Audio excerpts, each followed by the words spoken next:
नमस्कार, hot topic में आपका स्वागत है। मैं हूं अखिलेश शर्मा। पेट्रोल, डीजल और एलपीजी सिलेंडर की बढ़ रही कीमतों को लेकर कांग्रेस नेता राहुल गांधी ने आज केंद्र सरकार पर जमकर हमले किए। उन्होंने कहा कि सरकार जीडीपी बढ़ने का दावा तो कर रही है, लेकिन इस जीडीपी का मतलब है गैस, डीजल और पेट्रोल। राहुल गांधी ने सवाल किया कि केंद्र सरकार ने गैस, डीजल और पेट्रोल से 23 लाख करोड़ रुपए कमाए, तो वो आखिर गए कहां? ये मोदी जी कहते रहते हैं कि जीडीपी बढ़ रही है। फाइनेंस मिनिस्टर कहती है कि देखिए जीडीपी का प्रोजेक्शन ऊपर की ओर है। मैं समझ नहीं रहा हूं भाई, जीडीपी एक तरफ दौड़ रही है और फाइनेंस मिनिस्टर, प्रधानमंत्री कहते हैं जीडीपी बढ़ रही है। फिर बात मुझे समझ आई, जीडीपी का मतलब क्या? गैस, डीजल, पेट्रोल, इनका यह कंफ्यूजन है। 23 लाख करोड़ रुपए सरकार ने जीडीपी से कमाया है। जीडीपी वो ग्रोस डोमेस्टिक प्रोडक्ट नहीं, जीडीपी मतलब गैस, डीजल, पेट्रोल। मेरा सवाल है, ये 23 लाख करोड़ रुपए गए कहां? और जनता को यह पूछना चाहिए कि आपके जेब में से जो पैसा निकाला जा रहा है, छीना जा रहा है, ये कहां जा रहा है? जो हिंदुस्तान के एसेट्स हैं, हमारी कंपनीज हैं, उनको बेचा जा रहा है, डिमोनेटाइजेशन किया जा रहा है, नोटबंदी की जा रही है, जीएसटी आपसे पैसा छीना जा रहा है, किसानों के 3 कानून बने हैं, वहां से आपका पैसा छीना जा रहा है। तो ये जा कहां रहा है? आपके पास नहीं आ रहा, आपके जेब में तो नहीं जा रहा। तो हिंदुस्तान के युवाओं को, जनता को यह सवाल पूछना पड़ेगा कि ये जा कहां रहा है, किसको मिल रहा है ये सब पैसा? उधर बीजेपी प्रवक्ता संबित पात्रा ने भी राहुल गांधी पर पलटवार किया। उन्होंने कहा कि सीएनपी वाले जीडीपी का अर्थ नहीं समझ सकते। सीएनपी यानी करप्शन, नेपोटिज्म और पॉलिसी पैरालिसिस। इसमें कोई आश्चर्य नहीं है कि सीएनपी वाले अर्थात करप्शन, नेपोटिज्म और पॉलिसी पैरालिसिस वाले जीडीपी के सही अर्थ को कभी समझ नहीं सकते हैं। भ्रष्टाचार, भाई भतीजावाद और पॉलिसी पैरालिसिस के कारण किस प्रकार से कांग्रेस के समय ग्रोथ नहीं हो पाया था, ये हम सबने देखा था।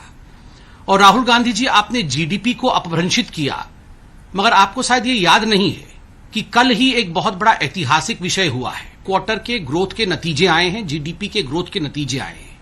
वह नतीजे अपने आप में ऐतिहासिक है। 20.1% ग्रोथ रेट है।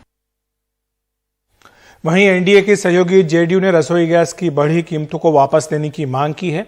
जेडीयू ने कहा कि आने वाले चुनाव में विरोधी इस फैसले का इस्तेमाल हथियार के तौर पर कर सकते हैं। पिछले 1 साल में इतनी बढ़ोतरी प्रोपोर्शनेटली कभी नहीं हुई जितनी 1 साल में हुई है। कहाँ डीजल है, कहाँ पेट्रोल है और कहाँ किचन का बिगड़ता हुआ बजट है। तो बहुत चिंताजनक है और हम एक मित्र पार्टी के नाते सुझाव देना चाहते हैं कि इन सबको रोल बैक करना चाहिए।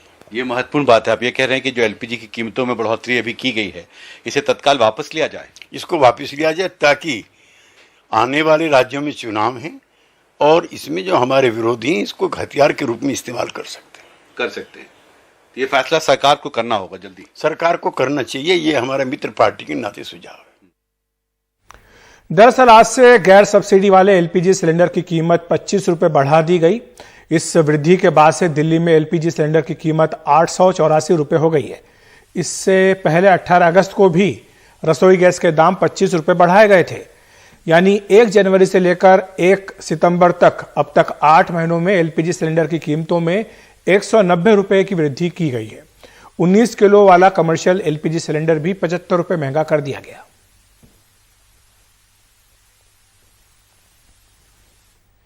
बात करते हैं पंजाब कांग्रेस की, जिसके प्रभारी हरीश रावत ने अपने बयान पर माफी मांग ली है। उन्होंने कहा कि मुझसे गलती हुई, मैं इसका प्रायश्चित राज्य के किसी गुरुद्वारे में झाड़ू लगाकर करूंगा। हरीश रावत ने पंजाब कांग्रेस के अध्यक्ष नवजोत सिंह सिद्धू और 4 कार्यकारी अध्यक्षों को पंज प्यारे कहा था, जिसके बाद से लगातार उनके इस बयान की आलोचना की जा रही थी। मैंने तो एक सम्मानजनक उद्बोधन समझ करके वो शब्द कहा था, फिर भी मेरी बात से किसी का दिल दुखा हो, किसी का भी दिल दुखा हो, तो मैं क्षमा मांगता हूं। मैंने अपना अपने शब्द वापस लिए और मैं प्रायश्चित स्वरूप अपने राज्य के किसी गुरुद्वारे में झाड़ू लगा करके प्रायश्चित भी करूंगा। लेकिन अकाली दल के दोस्तों से मैं ये कहना चाहता हूं कि अपने पर के जरा सा भैंस देखें, हमारे जुए कहाँ खोजने चल रहे हैं। उन्होंने पंज प्यारों के भक्तों के ऊपर, उनका अनुसरण करने वाले लोगों के ऊपर गोली चलाई, उन्होंने गुरु ग्रंथ साहब का अपमान किया, वो लोग हमसे सवाल कर रहे हैं। बात करते हैं पश्चिम बंगाल की, जहां पर चुनाव के बाद की हिंसा का मामला लेकर अब पश्चिम बंगाल सरकार ने सुप्रीम कोर्ट का दरवाजा खटखटाया है। पश्चिम बंगाल सरकार ने सुप्रीम कोर्ट में कोलकाता हाईकोर्ट के फैसले को चुनौती दी है। कोलकाता हाईकोर्ट ने सीबीआई जांच का आदेश दिया था, अब पश्चिम बंगाल सरकार ने इसे चुनौती दी है। याचिका में ममता सरकार ने कहा कि उन्हें निष्पक्ष जांच की उम्मीद नहीं है।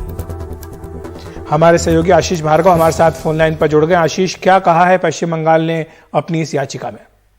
देखिए, पश्चिम बंगाल ने अपनी याचिका दाखिल की है, उसमें ये कहा है कि जो सीबीआई है उस पर भरोसा नहीं है उसको, क्योंकि वो निष्पक्ष जांच नहीं कर रही है, वो केंद्र के इशारे पर पूरी जांच कर रही है, ये उनका कहना है। और ये कहना है कि पश्चिम बंगाल में जो टीएमसी के जो पदाधिकारी हैं उन्हीं के खिलाफ सीबीआई लगातार मामले दर्ज कर रही है, तो ऐसे में उसको निष्पक्ष जांच की उम्मीद नहीं है, इसलिए सीबीआई का जो फैसला है उस पर रोक लगाई जाए। हालांकि अभी कोई सुनवाई की तारीख तय नहीं हुई है, लेकिन ये काफी अहम मुद्दा इसलिए है कि सीबीआई की एक भारी भरकम टीम का गठन किया गया है, जो इन मामलों की जांच जिन्होंने शुरू कर दी है।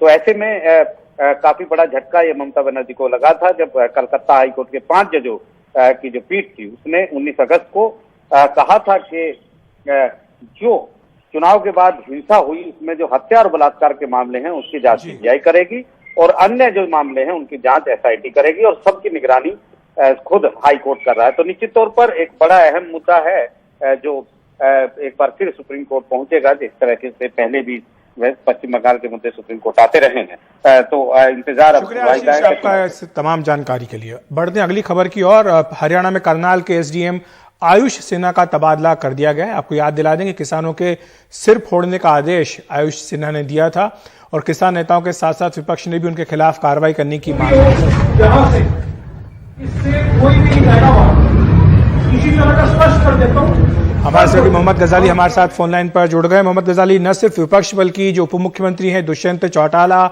उन्होंने भी कहा था कि कार्रवाई होनी चाहिए, तो आखिरकार कार्रवाई कर दी गई?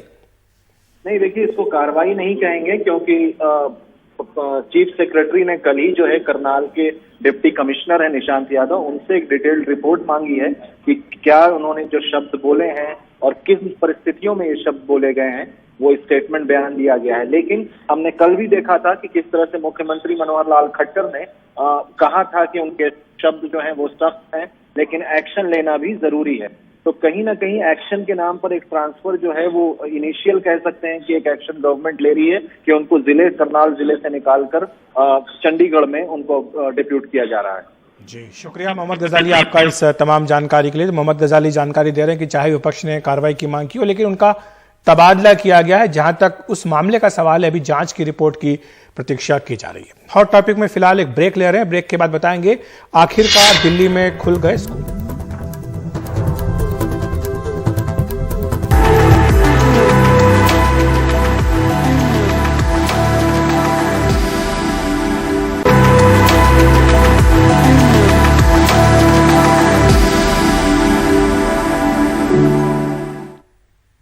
दिल्ली में आखिरकार आज स्कूल खुल गए। पहले दिन जबरदस्त बारिश के चलते कुछ कम संख्या में ही बच्चे स्कूल पहुंचे।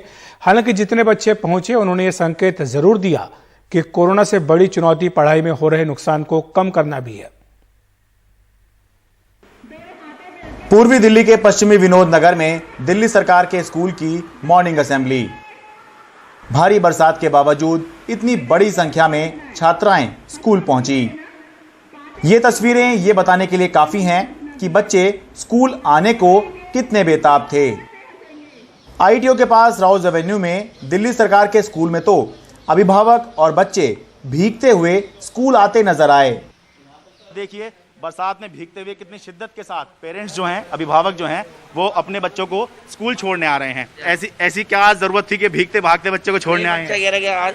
अब पहला दिन है पापा, बहुत दिन बाद स्कूल जा रहे हैं। हाँ। तो जरूरी जाना स्कूल है। तो मन में कोरोना का कुछ डर आपके है या नहीं है? सर ने बोले थे सेफ्टी रखोगे तो कोरोना नहीं है। अच्छा, तो इसलिए आप बैग में वो है सैनिटाइजर हाँ। और मास्क। मयूर विहार फेज 3 के स्कूल में कुछ इस तरह से कोरोना की दूसरी लहर के बाद क्लासरूम में बच्चे पढ़ाई करते हुए नजर आए। कोरोना के दौर में स्कूल शुरू हुए हैं और क्लासेस की तस्वीर, कक्षाओं की तस्वीर बदल गई है। हर बच्चे ने मास्क पहना हुआ है। एक बेंच पे जहां 2 बच्चे बैठते थे, अब सिर्फ एक बच्चा बैठा हुआ है। सोशल डिस्टेंसिंग का पालन कराया जा रहा है। ये तस्वीर है दिल्ली के एक सरकारी स्कूल की। पहली बार ही देखा है आज, क्योंकि ये 8th से 9th में आए हैं, तो 8th के बच्चे लास्ट ईयर नहीं बुलाए गए थे। तो for the first time I have seen them in physically actually. तो इनको देख के मुझे बहुत खुशी हो रही है, क्योंकि स्कूल में बच्चों के बिना, स्कूल एक बिल्डिंग है, there is nothing more than that. Delhi में 9वीं से 12वीं क्लास के लिए स्कूल खोले गए हैं। उप मुख्यमंत्री और शिक्षा मंत्री मनीष सिसोदिया ने बताया कि आखिर जोखिम के बावजूद स्कूल क्यों खोले गए हैं। पिछले 1.5 साल से करीब स्कूल बंद हैं और पढ़ाई का इतना नुकसान हो चुका है बच्चों की। रिस्क है, एक तरफ उनके स्वास्थ्य की चिंता है, सबको उनके स्वास्थ्य की चिंता है, लेकिन साथ साथ पढ़ाई की भी चिंता है। तो सब लोगों ने मिलकर यही सोचा कि अब कितना समय और लगाएंगे हम, कब तक और बच्चों की पढ़ाई पे रिस्क लेंगे। अगर अभी भी स्कूल नहीं खोले, कॉलेज नहीं खोले, तो एक पूरी की पूरी जनरेशन नॉलेज गैप के साथ आगे बढ़ेगी। और जब हमने पब्लिक से सुझाव मांगे तो पेरेंट्स में भी 70% पेरेंट्स तो डेस्परेटली स्कूल खुलवाना चाहते हैं। पहले दिन भारी बरसात की वजह से हाजिरी कुछ कम रही, लेकिन लगता है कि धीरे धीरे और बच्चे स्कूल पहुंचेंगे। स्कूल का मतलब होता है पढ़ाई, स्कूल का मतलब होता है माहौल, स्कूल का मतलब होता है यूनिफॉर्म। ऑनलाइन क्लास में किसी तरह जैसे तैसे पढ़ाई तो हो जाती है, लेकिन बाकी सब कुछ नहीं मिल पाता। इसलिए सच और सही बात यही है कि भले ही जोखिम है, लेकिन स्कूल खोलना भी बेहद जरूरी है। दिल्ली से अपने कैमरा सहयोगी मोहम्मद मुरसलीन और सौरभ शुक्ला के साथ मैं शरद शर्मा, एनडीटीवी इंडिया।